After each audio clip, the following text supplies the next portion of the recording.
Next जो हम पढ़ेंगे वो पढ़ेंगे संबंध। ये संबंध है वो कारक की श्रेणी में नहीं आता है। यहां स्टार लगाया हुआ, इसका मतलब है कि ये संबंध है वो कारक की श्रेणी में नहीं आता है। फिर भी इसमें विभक्ति लगती है, वो लगती है षष्ठी विभक्ति। कौन सी विभक्ति लगती है? षष्ठी विभक्ति। और षष्ठी विभक्ति का एक वाक्य है, वो मैं लिखता हूं, रामस्य भ्राता लक्ष्मणः अस्ति। राम के भाई लक्ष्मण है। अब देखिए इसमें रामस्य शब्द के नीचे रेखांकित किया हुआ है, इसका तात्पर्य यह है कि इसमें षष्ठी विभक्ति का प्रयोग होगा। इसमें कारणम में और विभक्ति में आपको लिखना पड़ेगा। रामस्य शब्द में विभक्ति रहेगी षष्ठी और उसका कारण रहेगा, यहां पर आपको लिख सकते हैं संबंध योगे। संबंध के योग में षष्ठी विभक्ति का प्रयोग होता है। इसके बाद में अंतिम जो विभक्ति है वो है अपनी सप्तमी विभक्ति। कारक के अंदर सबसे लास्ट में अंतिम सप्तमी विभक्ति का प्रयोग होता है, वो होता है अधिकरण कारक में। तो अधिकरण में विभक्ति रहती है सप्तमी। इसका जो उदाहरण आता है वो आता है, जैसे वाक्य है नृपः सिंहासने तिष्ठति। तिष्ठति का तात्पर्य है बैठता है। नृप यानी राजा, राजा है वो सिंहासन पर बैठता है। राजा का जो आधार है वो है सिंहासन, इसलिए इसमें विभक्ति कौन सी रहेगी? सप्तमी। तो इसी का हमें वापस रेखांकित किया हुआ आएगा, इसको लिखना पड़ेगा। सिंहासने शब्द में विभक्ति रहेगी सप्तमी और इसका कारण रहेगा, कारणम में लिखना पड़ेगा अधिकरण कारक योगे सप्तमी विभक्ति। इस प्रकार से ये जो कारक प्रकरण है वो हमने आज पढ़ा और इसके बारे में हमने पूरी जानकारी प्राप्त की। धन्यवाद। नंबर में हम जो घड़ी का समय है इसको संस्कृत में कैसे लिखा जाता है इस विषय में अध्ययन करेंगे। तो इसके लिए जो हमारे पास में है 3 शब्दों का हमें ध्यान रखना है। सबसे पहले है 15 मिनट का जो समय होता है, उसके बाद में 30 मिनट का जो समय होता है और एक 45 मिनट का जो समय होता है। इनको संस्कृत में हम किस प्रकार से लिखते हैं तो इसको देखिए। 15 मिनट का जो समय होता है उसको संस्कृत में लिखा जाता है सपाद। 30 मिनट का जो समय होता है उसको लिखा जाता है सार्ध। क्या लिखा जाता है? सार्ध।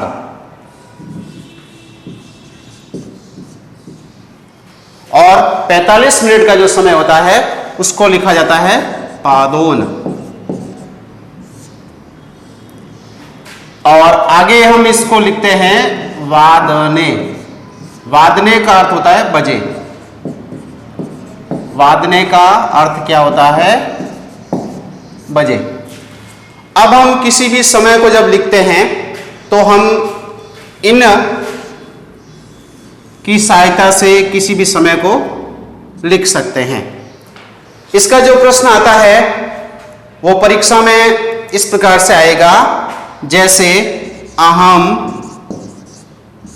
प्रातः, उसके बाद रिक्त स्थान होगा और आगे लिखा है उत्तिष्ठामि। और आगे यहां पर जो है वो लिखा है 5 बजे। बीच में जो रिक्त स्थान है यहां पर हम इस समय को संस्कृत में लिखेंगे, तो यहां पर हम लिखेंगे पंचवादने। इस प्रकार से इसकी पूर्ति कर लेंगे। तो एक तो हमें संख्या 1 से लगाकर 12 तक संस्कृत में लिखी होनी चाहिए, जैसे 1 द्वे त्रय चत्वार पंच षट सप्त अष्ट नव और 10। इस प्रकार से ये संख्या होनी चाहिए। उसके बाद में आगे है वो समय लिखा जाएगा, तो हम कुछ समय को लिखते हैं और उसके बाद में हम उसको संस्कृत में लिखते हैं। जैसे हम सबसे पहले 10:15 का जो समय है इसको संस्कृत में लिखते हैं सपाद 10 वादने। यानी हम इसको संस्कृत में कैसे लिखेंगे? सपाद 10 वादने। सपाद का अर्थ होता है सवा या 15 मिनट। तो ये जो शब्द है इसका हमने प्रयोग किया सपाद 10 वादने, यानी 10:15 बजे। उसी प्रकार से हम आगे वाले समय को लिखते हैं 11:30।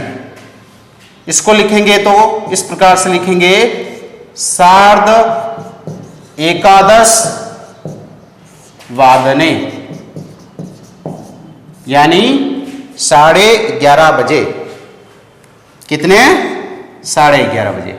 ये हमने 30 मिनट के समय के लिए सार्ध शब्द का प्रयोग किया है।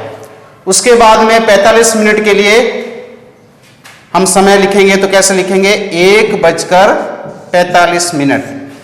इस समय को लिखते समय हमें ये ध्यान में रखना है कि हम ये लिख देते हैं, जैसे पादोन शब्द का मतलब होता है 45 मिनट, तो हम इसको लिखते हैं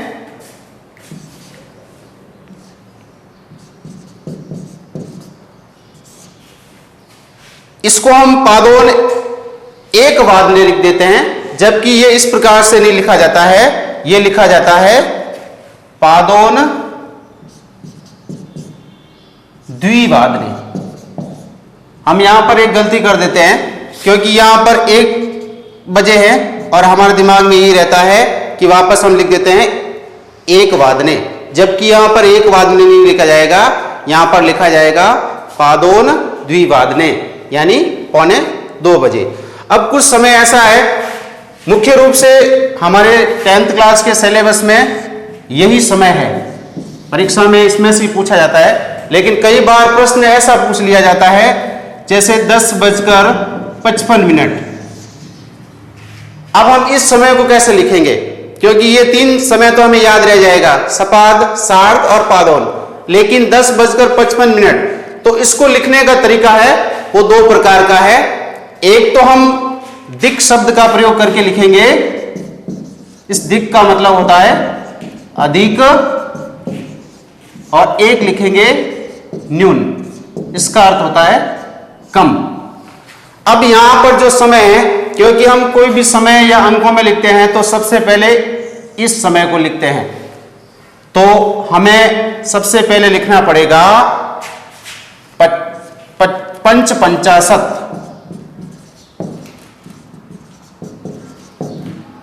एक शब्द और है यहां पर निमेषः और निमेषः।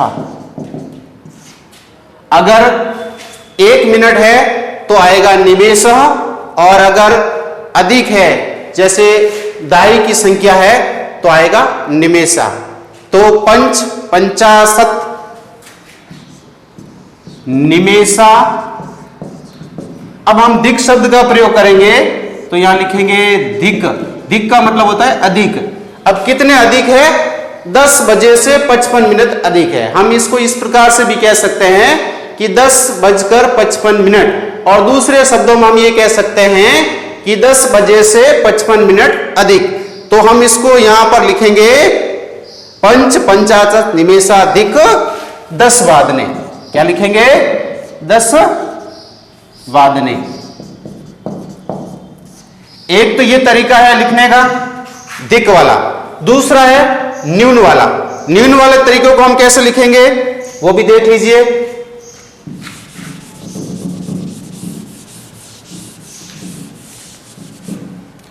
दूसरा तरीका हम ये भी कह सकते हैं कि 11 बजने में 5 मिनट कम। तो कम के लिए हमने संस्कृत का जो शब्द काम में लिया है वो है न्यून। तो यहां पर कितने बजे से? 11 बजे से 5 मिनट, 11 बजने में 5 मिनट कम है। तो हम इसको लिखते हैं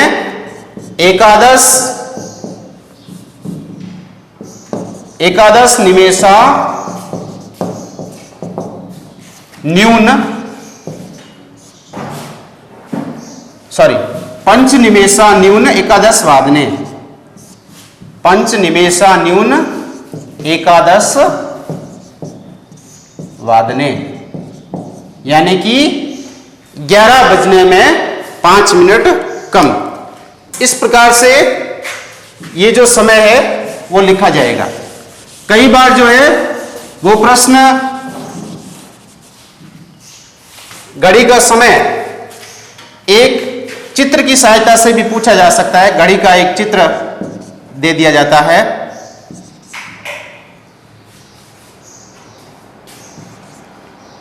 इस प्रकार से, और उसमें घड़ी की सुइयों को इंगित करते हुए भी समय दे दिया जाता है।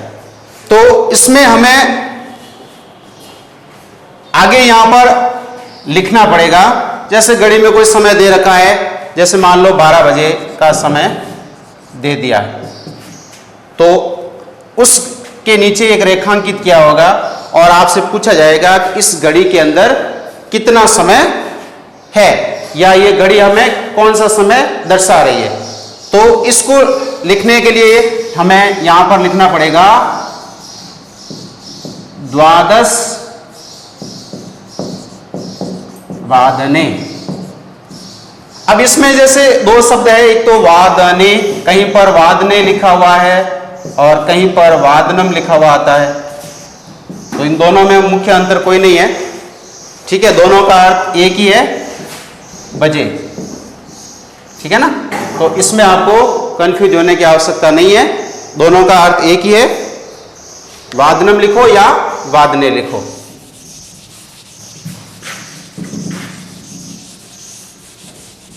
अब जैसे कुछ समय लिखा हुआ आता है, उसको हम किस प्रकार से लिखेंगे? जैसे हम कुछ समय को लिखते हैं,